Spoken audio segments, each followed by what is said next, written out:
2024 లేదా 25లో డిగ్రీ లేదా బీటెక్ చదివారా? సాఫ్ట్‌వేర్ జాబ్ కోసం ఎదురు చూస్తున్నారా? అయితే కోడ్ జ్ఞాన్ 100 డేస్ కోర్సులో చేరండి. జాబ్ సాధించండి. నమస్తే, వెల్కమ్ టు సుమన్ టీవీ. నేను మీ anchor Sri. So right now మనతో పాటు ఉన్నారు హైకోర్టు అడ్వకేట్ అలగరి రవీంద్రనాథ్ గారు.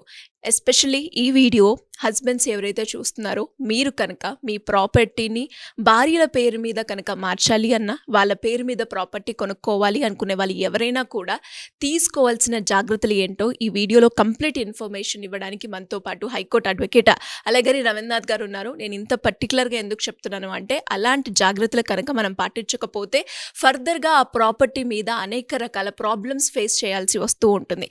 సో ఇంతకీ ఆ ప్రాబ్లమ్స్ ఏంటి, మనం తీసుకోవాల్సిన జాగ్రత్తలు ఏంటి, మనం ప్రాపర్టీ తీసుకునేటప్పుడు భార్య పేరు మీద కనుక ఎస్పెషల్లీ తీసుకునేటప్పుడు ఎలాంటి జాగ్రత్తలు పాటించాలి. సో రైట్ నో మనతో పాటు అలగరి రవీంద్రనాథ్ గారు ఉన్నారు. అడిగి తెలుసుకునే ప్రయత్నం చేద్దాం.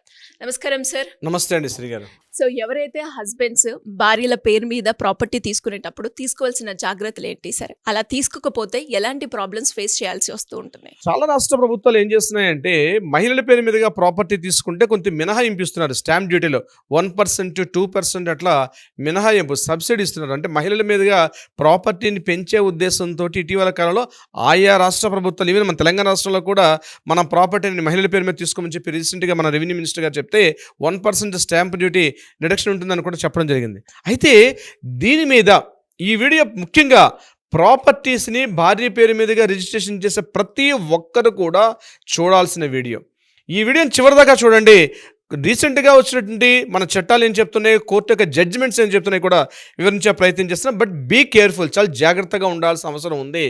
అయితే ఇక్కడ నేను ఫస్ట్ గుర్తుపెట్టుకోండి, మీరు ఒకవేళ ఎవరైనా సరే తన యొక్క ఇన్కమ్ ద్వారా తన ఇన్కమ్ సంపాదించుకొని ఆ ఇన్కమ్ ద్వారా ఏదైనా ఒక ప్రాపర్టీ, వ్యవసాయ భూమా, ఇల్లా, ఫ్లాటా ఏదైనా కావచ్చు గాక, దానిని కొనుగోలు చేసిన సందర్భంలో భార్య పేరు మీదుగా రిజిస్ట్రేషన్ చేసినంత మాత్రాన ఆ ప్రాపర్టీ భార్యకి చెందినది కాదు అని అలహాబాద్ హైకోర్టు గట్టిగా రీసెంట్గా మన ఒక వారం రోజుల క్రితం ఇచ్చిన తీర్పులో ఒక జడ్జిమెంట్లో చెప్పడం జరిగింది.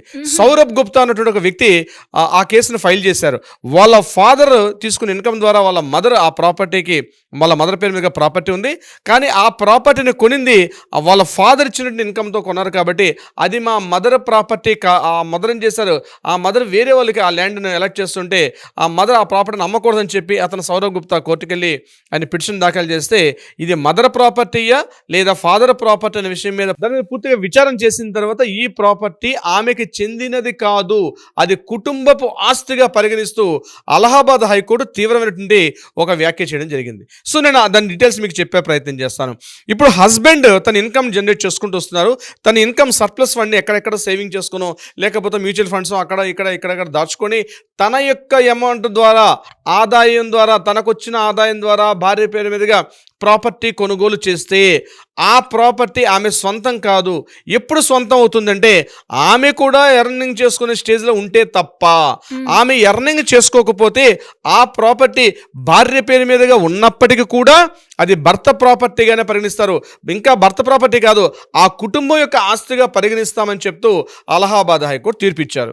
ఎందుకంటే భార్య ఇన్కమ్ సోర్సెస్ లేదు కాబట్టి, ఆ ఇన్కమ్ అంతా భర్త పేరు మీదకి వస్తున్న ప్రాపర్టీ కాబట్టి కేవలం దాని మీద ఆ ప్రాపర్టీని కింద వాళ్ళకి తను అమ్ముకోవడం కానీ లేకపోతే తను ఎవరైనా అబ్జెక్షన్ చేయనంత వరకు, అబ్జెక్షన్ చేస్తే ఎట్టి పరిస్థితులైనా అది కుటుంబ ఆస్తిగానే పరిగణిస్తామని తప్పించి ఆమె మీద పూర్తి హక్కులు ఉండవు. ఎలా తెలుస్తుంది సార్ మీరు బాగానే చెప్పారు, అతని తండ్రి హస్బెండ్ పూర్తిగా ఇన్కమ్ జనరేట్ చేసుకొని భార్య పేరు మీదుగా కొన్నారు. మరి భార్య పేరు మీదుగా కొన్న ప్రాపర్టీ ఎట్లా తెలుస్తుంది సార్? ఇది చాలా మందికి వచ్చే డౌట్. గుర్తుపెట్టుకోండి, ఇక్కడ మనం సేల్ డీడ్ కన్సిడరేషన్ రాసుకునేటప్పుడు, ఇప్పుడు ఉదాహరణకి సిరిగారు, నేను మీ దగ్గర నుంచి ప్రాపర్టీ కొన్నాను. సో మీరు అమ్మే వ్యక్తి, మీరు వెండరు, నేను వెండి, మీరు నాకు ప్రాపర్టీ అమ్మారు.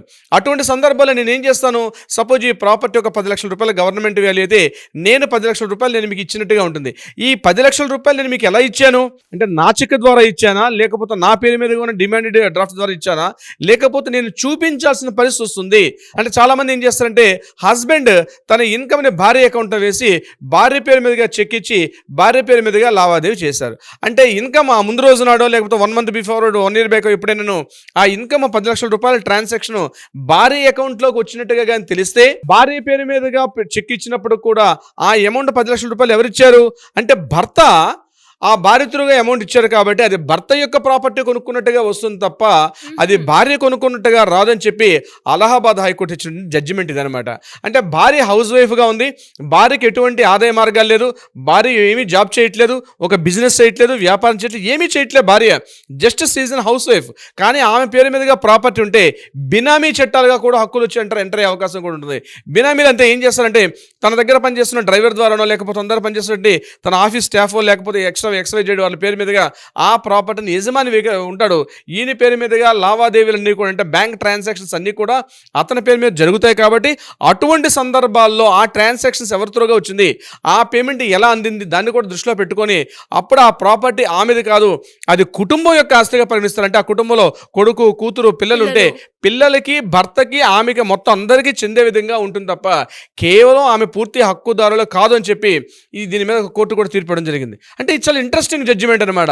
చాలామంది ఏమనుకుంటున్నాం, ఇప్పుడు నేను మొదట్లో చెప్పినట్టుగా లేదంటే మాకు గవర్నమెంట్ బెనిఫిట్స్ ఇస్తుంది కదా, సబ్సిడీ ఇస్తుంది కదా, తీసుకోవద్దు అనుకుంటే ఆ చట్టాలకు ఆ చట్టాలు వర్తిస్తాయి, ఈ చట్టాలకు ఈ చట్టాలు వర్తిస్తాయి. ఇప్పుడు ఉదాహరణకి సార్ ఇది లేదా ప్రాబ్లం కదా అంటే సమస్యను గుర్తిస్తేనే సమస్యగా ఉంటుంది. సమస్య గుర్తించలేదండి, నేను నా భార్య మీదుగా ప్రాపర్టీ రిజిస్ట్రేషన్ చేసేసాను, నా ప్రాపర్టీ నా భార్య క్లెయిమ్ చేయదు ఇక్కడ, అంటే భార్య ఎటువంటి అబ్జెక్షన్ పెట్టదు. కానీ తన పిల్లల్లో కానీ ఎవరైనా అబ్జెక్షన్ పెట్టినట్లయితే అప్పుడు ఈవెన్ దో భర్త కూడా చాలా సందర్భాల్లో మాకు డివోర్స్ కేసులు వస్తుంటాయి, ఆ భర్త ఏం చేస్తాడంటే తన చాలా ప్రాపర్టీస్ కొనుక్కొని భార్య పేరు మీదుగా పెట్టేస్తాడు. పెట్టేసిన తర్వాత భార్య పేరు మీదుగా కంటిన్యూషన్ అయిపోతుంది. ఏదో ఆ భార్యాభర్తల మధ్య విభేదాలు వచ్చిన తర్వాత ఒకరికొకరు విడిపోయిన సందర్భాల్లో ఏమవుతాయంటే ఆమె మరలా మెయింటెనెన్స్ క్లెయిమ్ చేస్తుంది.